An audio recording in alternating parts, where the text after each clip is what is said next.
Hello, how are you doing? And welcome. Hello, how are you doing? And welcome to. Going to do a rerun of the Total Sport. So all good things coming to an end. We come off air at 8 o'clock after all, and Newcastle United's winning run is over as well. If Sunderland though can maintain their good form, those championship playoffs are well within reach, Marco.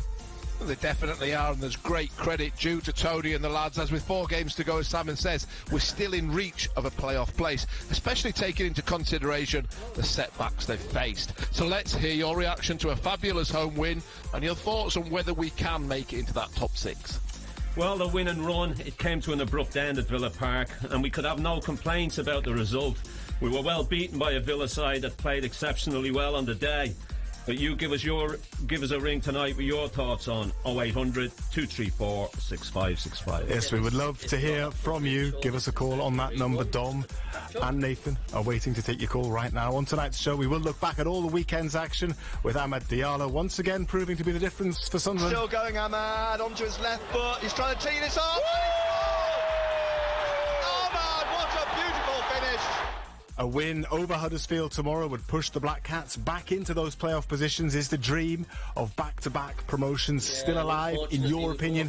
Give us a call tonight. Newcastle United remain in the Premier League's top 4, despite that rather rough afternoon at Villa Park. Buendia, a cut back to Ramsey. Watkins! That's number 3. Are you confident that that defeat was a one-off? Why did things go so wrong on Saturday? They went a little better for the women's team yesterday. Another corner, Newcastle header. And they've got goal number 6. Yeah, busy weekend for Razor, back-to-back commentaries, but a good result for Newcastle United's women. Did you go to that game at St James's Park? If so, give us a call. Tell us about it. There was a win for Durham's cricketers to enjoy. We will reflect on everything that has happened over the last couple of days. We will pick a performance of the weekend winner, as well as something to hoy in the river. We will preview tomorrow's local derby at the World Snooker Championship.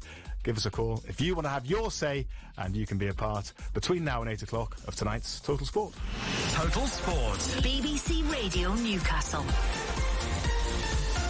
Let me give you the contact details one more time. We're getting new listeners all the time who need to know them. 0800 234 Don't forget, you can't phone in because this is just like a rerun of anybody who's not them found it already dropping into the inbox. You can WhatsApp us on 08000 321 333. Start your message with the letters BBC to ensure. How you doing, Exile Mackham, mate? How's things, fella? You alright? Bit of a shit result yesterday, I think. Message with the letters BBC or tweet at BBC Newcastle using the Total Sport hashtag.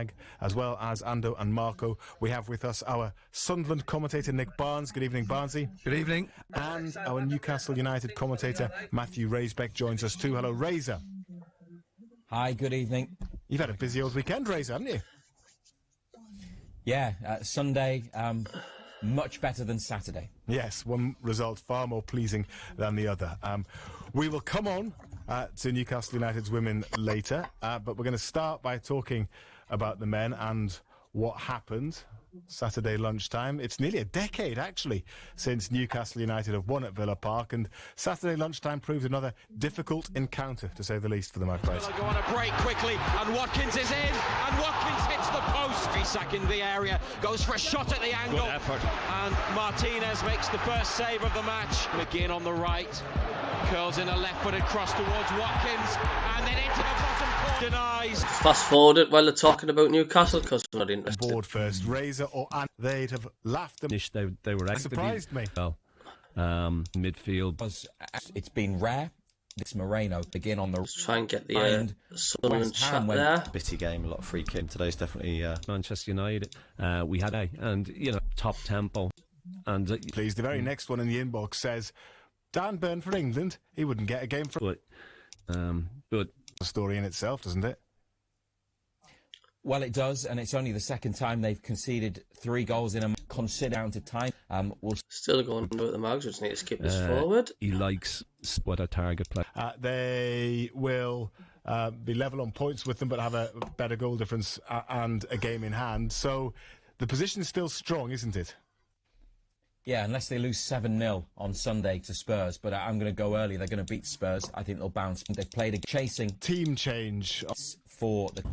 So that's why he wasn't in the team, did they? Woody and had been... Whether it's as... Won by 4 goals to 3. Got Newcastle's... Like you know what players in his part in that Queen's in hand. Sunderland from that. However, I think that comes. Thank you very much. 08000 321 333 on WhatsApp. Start your message with the letters BBC. Text 81333. Again, starting your message with the letters BBC. Busy Newcastle. That's so pop. Boy, this in the Sunderland aren't ready for promotion this season. But I don't think anyone's told the players that. The Black Cats came from behind to do the double over Birmingham City. Ahmad into the penalty area on the right, just slipping it through to Roberts, squaring it. Oh, how did Pritchard miss? And had a bacon sandwich, 2 of them, and corner of the penalty area on the right. He's in on his left, and it's a spill by Patterson. Good save. Chong's running into the penalty area onto this on the right, takes it onto his left, teeing up the first goal for Hall. Simple. George Hall, 10 yards, couldn't miss, and Birmingham lead 1-0 out into midfield. It's driven back in, and Neil's shot has just taken the touch from the keeper for another corner. Pritchard then drives us in, hangs in the air for a moment, up goes Danny Hart, near post. That was a good performance against Birmingham. That like finally gets the same Huddersfield match was just shite. So many close shaves, and it's played by Gooch down to Roberts. Roberts on the right of the penalty area, trying to dribble into the box, squares it here, it's loose. And Ruddy falls onto it. Ahmad inside now to Roberts, and a possible break on here as he tries to get it through to Gelhardt at the edge of the area. Goal is like Roberts, he must score, and he's put it over the bar. Pass across on the far side to Ahmad. What a ball! Ahmad takes it down and into the penalty area.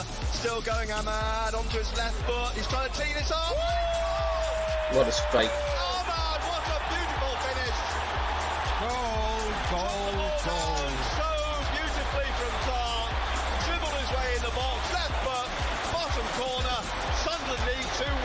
On the halfway line now, pushes it past Sirkin, who blocks him. He's been booked already, hasn't he, Sirkin? He's going to go off. There's the yellow, and there's the red. Hannibal now bringing this forward on the left of midfield, trying to... I think we'll miss Sirkin against Huddersfield. But it's got beyond him and behind for a goal kick. Sunderland leading 2-1. Yeah, found a way today with what was a tough game, an attritional game. A team that came and sat in the mid-block and tried to frustrate us, but we kept going and we found a way today, which was great. And pleased for the players, pleased for the supporters. More from Tony Mowbray to come in just a moment as well. Was it a deserved victory, Marco, do you think? Yeah, definitely. I mean, I think it ebbed and flowed a bit. They had spells where they got themselves on top a little bit. But, on the whole, I think Sunderland were in possession for a lot of the time, and they were sometimes just a little bit slow with the build-up, and slowly but surely they got pushed back into their own half, and it just meant that when a pass went astray, or there was 50-50 challenges, it was a little bit open, and they had a couple of sort of scares before they actually scored. But on the whole, after that, I think, before that and then after that period, I think Sunderland really did well. And especially the start of the second half came out, they definitely had a lot more intent to go and to win the game, which possibly, I don't think Birmingham showed as much as Sunderland did. And that makes the difference a lot of times, that teams don't have they probably fear Sunderland a little bit because of how they can be hurt. And we saw that with the goal, with Ahmad's goal. But, on the whole, a well-deserved 3 points. And I guess we've talked about this, it seems, quite a lot of times during the season, Barnsley. But again, substitutions seems to turn things a bit, didn't they? Well, I think bringing on O'Nien and Gelhardt did change it, because they were becoming, in the first half, and Marco's alluded to there, they got very slow. They were passing it around the back. They couldn't get any runners in behind Birmingham. They didn't have an outlet, and this is this issue with not having Stewart or Sims up front, so you can play balls over the top. So then Birmingham was comfortable for them. It was almost watching an end of season game, pre-season game. in the first half, and I think the second half it was threatening to go that way again. And the key, I think, was the substitutions, because Gelhardt and O'Nien just bring a little bit more energy. O'Nien is prepared to bring the ball out of defence. Hume started to sort of go more into midfield, and Gelhardt likes to get in behind and run a little bit, and that, I think, Birmingham started to find a bit more challenging. But as Tony Mowbray has said, they just find ways, don't they? They find ways of breaking teams down. They're not going to score shed loads of goals, says he, as they get 4 against Hull, but that was probably exceptional. I mean, teams like Birmingham, I think, and Huddersfield will be a completely different game, I think, tomorrow night. But, Ahmad, when you've got a player like Ahmad in your team, you have got a chance. And I think it's interesting. I've had a few conversations the last couple of weeks about Ahmad, and we've been talking about Ahmad to Tony Mowbray. He's not Sunderland's player, and that's a real blow in a lot of ways, because if they could get him back next season, it would be fantastic. Now, it may well be that perversely Sunderland do go up and Man United loan him, and they'll loan him to a Premier League club, and it could be Sunderland. But when you've got a jewel in your team like Ahmad, anything can happen, and the way he finished on Saturday was I mean, look, give Clark his credit as well. That was an unbelievable pass, crossfield pass. Clark was really good for Ahmad, but the way he brought the ball down, his touch, and the way he took it through, and there are not many other players, Marco, in the Championship that can do that, are there? No, and as regularly as he seems to do it, anyway. No, he just look. Just that diagonal ball, that was a feature of the second half. As soon as they started doing that right from the start of the second half, they realised that they had to turn Birmingham, and we started to try and play a lot more diagonal balls to the wider areas. And then obviously that led to the Ahmad opening as well. But I think once, he was one against one, then they doubled up on him, and usually, he did that chop back, and usually that, against one player you can get with it, but usually the second player mops that up, because obviously you're having to change direction, but he manages to, his feet are so quick that he gets another touch in before the player can react, and it just it took him away from like 4 or 5 defenders, just the speed of his feet, and the finish as well, a really crisp strike with not much back lift, and he's just a special player.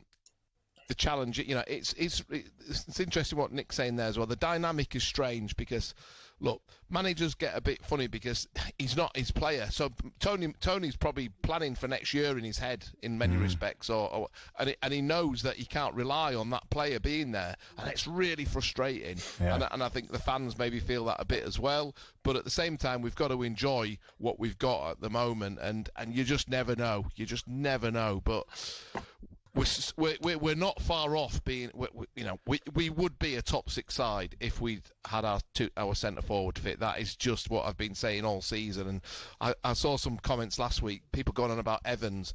That's an absolute nonsense. The most important player is the player who scores goals, and we've seen that with Ahmad. He's got, he's taken us to a next. Okay. And so, to be fair to Corey Evans, he probably is a miss as well. But I see what you're saying. And listen, he's a miss. Let's hear a bit from. It's not. Let's hear a bit from Tony Mowbray now. Let's hear a bit from the gaffer, Barnsley. Well, I mean, undoubtedly, an important victory. I mean, it is, with the way. I mean, I've said a few times in the last few days, it's almost like Sunderland are sleepwalking into the playoffs. It's that, we keep talking about them and not going to make it, and suddenly every week passes and they're even closer. It was an important time to score our goal, of course, because I thought, we started for the first 10 minutes really, really sharp and good, and particularly down the right-hand side, creating chances. And then, one of their first attacks, they go and score. It was important to score before half-time for us to give the dressing room at half-time the confidence and belief that we could go out and win the game, and I think we left the dressing room at half-time believing we were going to win the game. And everybody's tuning in, they're just discussing and chatting about the Birmingham match. When you've got players of Amad Diallo in your team who can do what he did today, as he did in the reverse fixture, a very similar type of goal, we've always got a chance, and I do think, Clark's done it many times this season. Roberts has done it. Diallo's done it. We do have players in our team that can unlock, the best of defensive units. So, found a way today. What was a tough game, an attritional game. a team that came and sat in the mid block and tried to frustrate us, trying to play through them, which is we've had this discussion before. It's probably the only way we can play because we don't have a target forward or great speed forward. So it does give teams a bit of sugar really to get some success from us, and but we kept going and we found a way today, which was great, and pleased for the players, pleased for the supporters, and we're all already in the dressing room looking forward to Tuesday night. So interesting to hear Tony Mowbray's views after Tuesday the game. Was such an anticlimax. That game tomorrow night to awful. consider as well. I just wanted to know what you all think and what Tony Mowbray thinks of the red card as well. Dennis Cirkin's red card, 2 yellows he received. Well, the first one was so harsh, Nick. Wasn't it? It probably was. I think ultimately, though, when he blocked Chong for the second one, I didn't have any doubt in my mind he was going to get shown a yellow. And obviously then you knew that was going to be the red.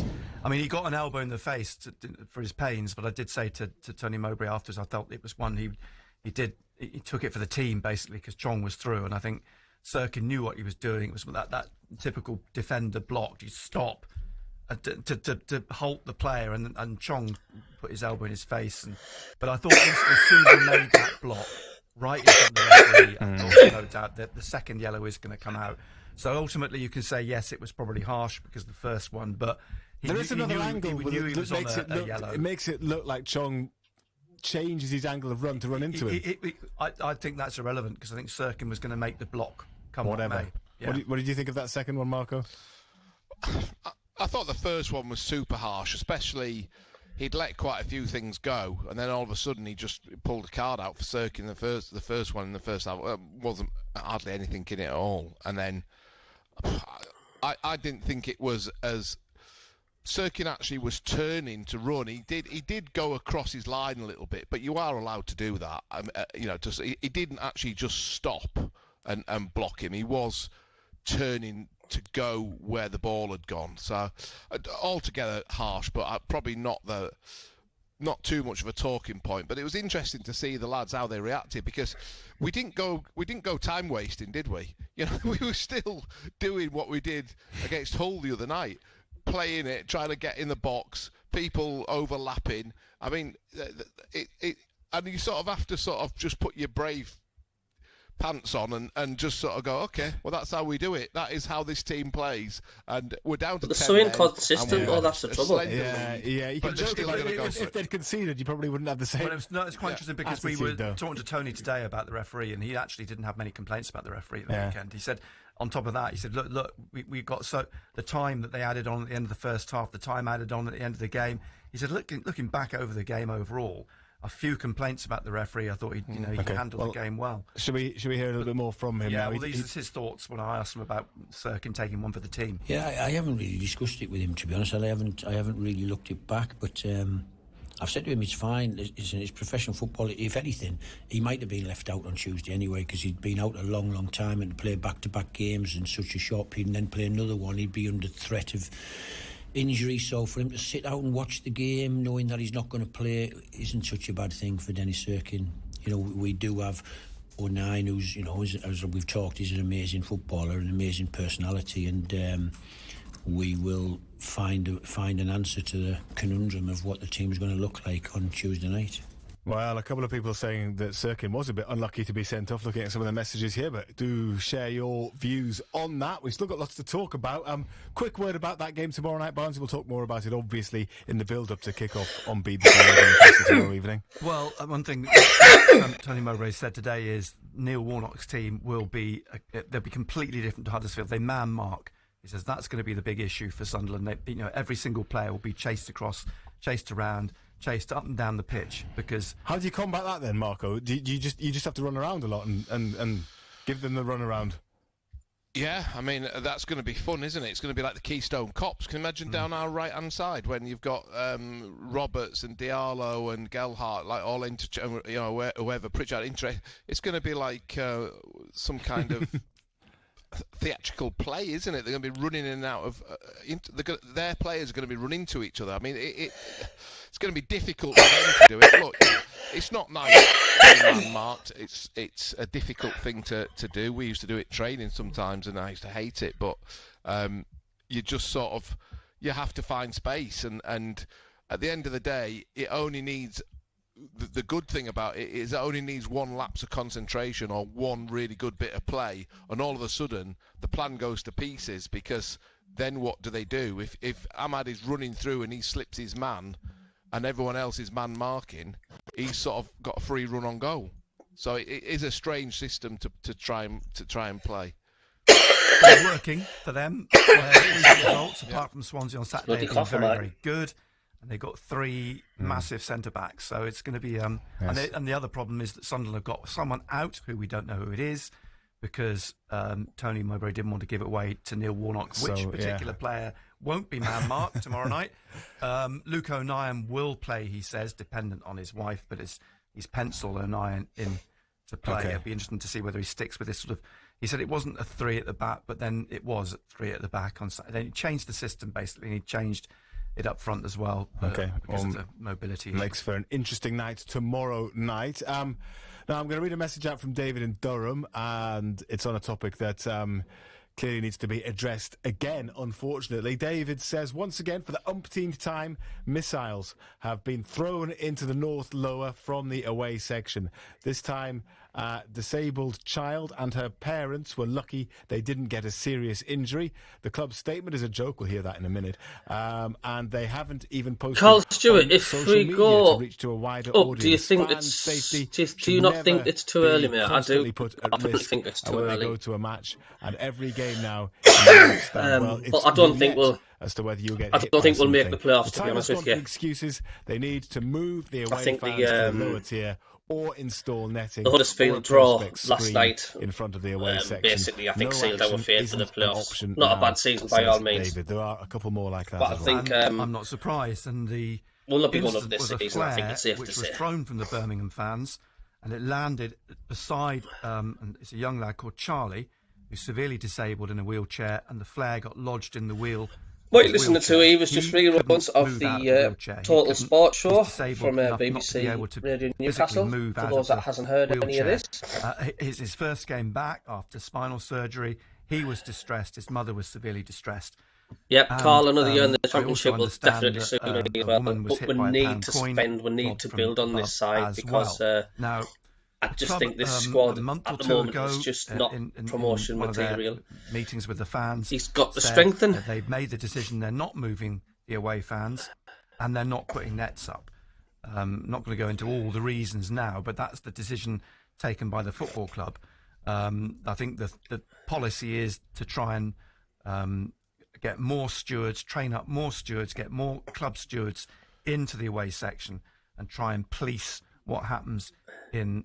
They're sending them down to Durham Cricket Club, are they? Well, I mean, catch flares. One way or another, it's a policy which doesn't seem to be working, because yet again we've got this incident, and it's only a matter of time, I think, before someone gets hit. I'll read out the statement in just a moment, because I was in the North Stand for the Sheffield United game, and I can understand why Sunderland fans feel vulnerable below the away fans, and why put the fans up there? I don't understand it. Being underneath the fans when they're vocal.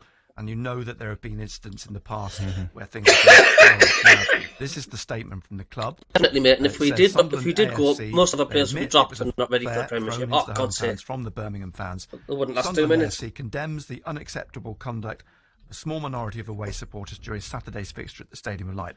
A pyrotechnic device was discharged in the North Stand upper after Birmingham City opened the scoring in the 29th minute, and it was subsequently thrown into the North Stand lower. The individual responsible for this abhorrent act has been identified by CCTV, and all relevant information has now been handed over to West Midlands Police, with club representatives continuing to directly support those impacted. Fans are reminded it's a criminal offence to attempt to bring a pyrotechnic device into a football stadium, or to be in possession of a pyrotechnic device at a football match. All identified offenders will be reported to the police, and prosecution could result in a permanent criminal record, which may affect employment and education status and could result in a prison sentence. SAFC has a zero-tolerance approach to all forms of antisocial behaviour and remains committed to creating a safe and inclusive environment for all at the Stadium of Light. Now, that's a statement, in my mind, doesn't actually address what is being done to stop this happening and happening again. That's a personal opinion. That's David's, I think, opinion that I read the message out. What do you think, Marco? Well, I think it's a really big problem. Just as a comparison, I mean, we aren't the only club that has fans above home fans. There must be lots. Well, Newcastle's another one for a start. But I just, why is it an issue everywhere else, or are we just unlucky? Is it just the way the stadium is structured? I don't know, but it's a huge problem. And look, if I had the chance to go to a game and was put in that area of seating, I'd be looking to move straight away. I mean, you just wouldn't put yourself at risk. I mean, it really is a serious accident waiting to happen, isn't it? Well, there's a petition now, isn't there? It had 1,500 signatures earlier today to ask the club to move the away fans. It needs to be solved. The issue needs, because I think, to my mind, and I think to many supporters' minds, I don't think I'm speaking out in turn. They feel that it's an accident waiting to happen. Someone's going to get hit. Well, let's see what people think. Do get in touch with us, especially if you witnessed what happened at the weekend, and if you have any thoughts on how it should be combated. Give us a call on 0800 234 6565. Anything else for us, Barnsley? It's been a whopper tonight. The under-21s are playing. They kicked off at 6 o'clock tonight. Their campaign ends this season at West Bromwich Albion. A young team, but in the starting 11, is their Ukrainian new signing, Timur Chutirov. What's the latest score, Barnsley? I don't know. I've been sat here listening to you. You've been the other way around. Okay. I thought you might have been monitoring it. I'm going to have a quick look and see if I can see. No, I can't. We'll find out, though, and we'll let you know the latest before the end of the programme this evening. And Sunderland's winning. Yeah, they were playing Bristol City, the leaders of the Championship. Someone called it a 5-goal thriller, but it wasn't really necessarily that. All 5 goals went in the same direction. Yeah. Well, they lost 5-0. They lost 5-0. But they're safe. Bristol City look like they could be going up. Yes. Well, we'll have a listen now, I think, to what they were chatting up before the Huddersfield Town match. Newcastle. Just to see how right they were. Payment meter. Their predictions and whatnot. Says that just get rid, fast forward a little bit. For all the news headlines. 87. It's Sunderland who retain hopes of return to the big time, but they'll probably need to win tonight to keep those hopes alive. Now we go. It could be a very intense evening, Simon, as we face a dangerously revitalised Huddersfield team. The wife's giving his one of the most experienced managers in history. But could it be a footballing battle of good over evil? Let's hope good comes out on today. Top. Well, Dan Bourne, he's been excellent since arriving from Brighton. He's part of a back four that has conceded the least number of goals in the Premier League this season. But is it time to give the big man a rest and bring Matt Targett in? What do you think? Ring us on 0800 234 6565. Good over evil, Marco. You've made it rather epic sound. Let's hope that's not on the team bus for Huddersfield on the way to the game. Talk about building it up. On tonight's show, we will build up to a 7:45 kick-off here at the Stadium of Light. If Sunderland win, they will re-enter the top 6 in the Championship, something many deemed impossible just a few weeks ago.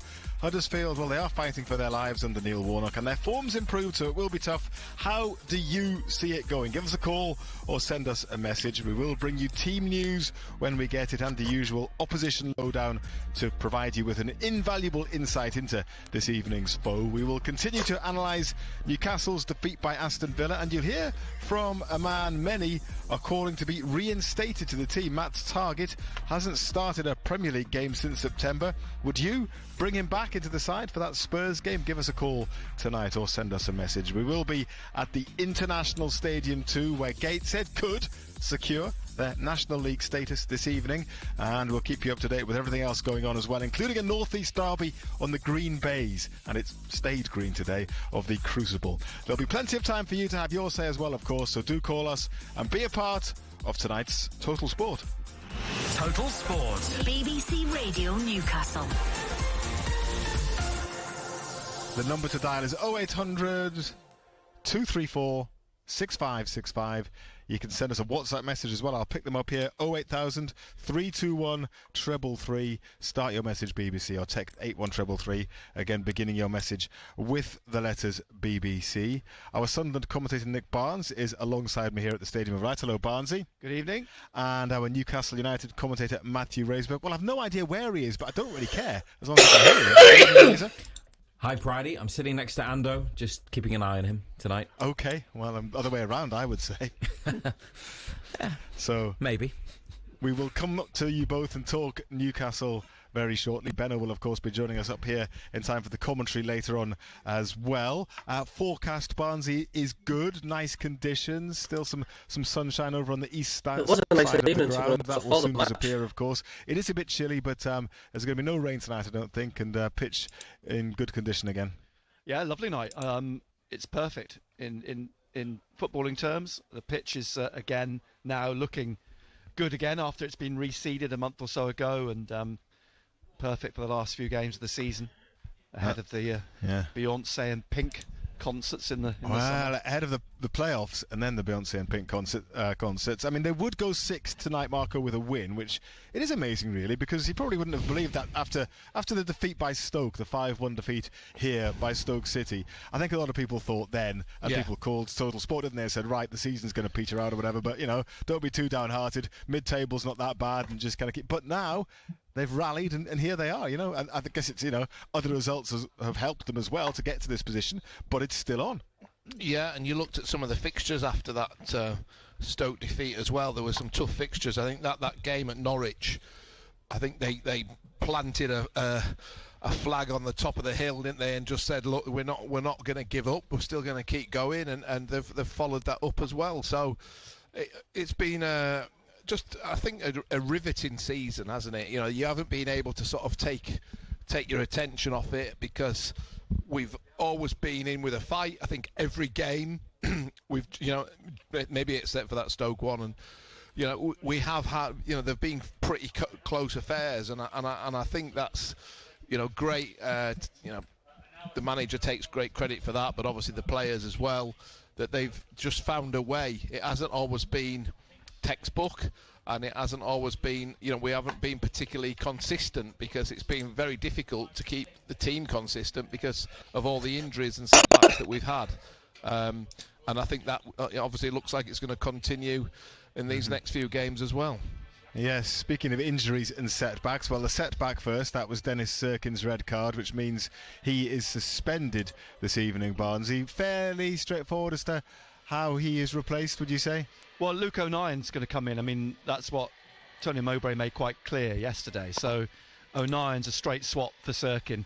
He did talk in terms of, regardless of the sending off, he was minded possibly to rest Serkin anyway because he's just come back from injury and the number of games he was playing. So that might have been a change he'd have made ordinarily anyhow. It's just a case of whether Luke O'Nien's wife's given birth yet. And so we'll know. Hello, I'll tell you, lads. We need team tonight. We need a Swansea win, Coventry draw, QPR win, Hull win, and Reading win. I always think we do, it's just unfortunate we couldn't help the first goal scorer in the game. I do think that's the most appropriate thing to do. Remaining, nil-nil. I do think the hardest match of them all. You've got to refresh the side on the nil, wouldn't it? Or the last you could name it after the ref. 0. It's quite a, zero, yeah. Dramatic name, isn't it? Very David Bowie-esque, isn't it? Or if you're being a bit more blunt, blank. Naught, love, whatever. Anyway, it's not going to happen anyway, but it will be interesting. It'll just be a look. Last night's show, she's just got into labour about a couple of hours ago. And BBC Radio Newcastle, just to catch up on what they said there supporting before the game, his partner in a very how right were there in the way our the things have gone for us this year, the way the injuries have fallen.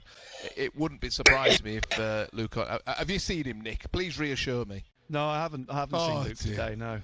Keep your eyes peeled for him then, and obviously the most important thing is the healthy birth of his baby, but I'd still like to see him on the pitch tonight as well. I think that's what a lot of people are thinking, really. Chances going to make the playoffs. I think the pendulum's swinging north, to be honest with me, but isn't going to play tonight because he's injured, because Tony Mowbray has said as much. He hasn't wanted to give away to Neil Warnock, in case Neil is listening to us now. We don't want to... help him tactically at all. So Tony Mowbray wouldn't tell us who that player is. We've ruled out a few, though, haven't we, Barnsley? Yes. Just for people who's tuning in, subscribe if you're new. I'm fairly certain it's not probably Ahmad. be at work, but having seen much him in the Sunderland car content park, up as I I'm can. sure it was Ahmad yesterday at the academy. And it's not Dan Neil. Dan, incidentally, it's his 100th appearance tonight. 13 years to the day. As an 8-year-old, he made his first appearance on the Stadium of Light pitch. He's on top of Dan Neil. I think it's going to be a so really it was good 13 years ago today, and now 100 appearances for. Did he Dan score Neil. on that occasion? No, it's just his. Until you predicted 12th beginning of the season. I think that's a fair assessment, considering Light pitch. we've limped along. We've had like that many later, players injured without a talisman. Makes his 100th. Don't forget Sim's been recalled. Stewart's not played at all virtually all season. We know that Luke O'Nien isn't injured. Obviously, he might not be here for other reasons. And we're still getting wins and picking up the odd point here and there. I think really, it's a Mark, really good I don't know who achievement. the most important players are. Who you would least like it to be? Probably Danny Bart tonight. Yeah, I thought that as well when I was going through. There you go, the fixtures: Blackburn, Coventry, Swansea beat Preston.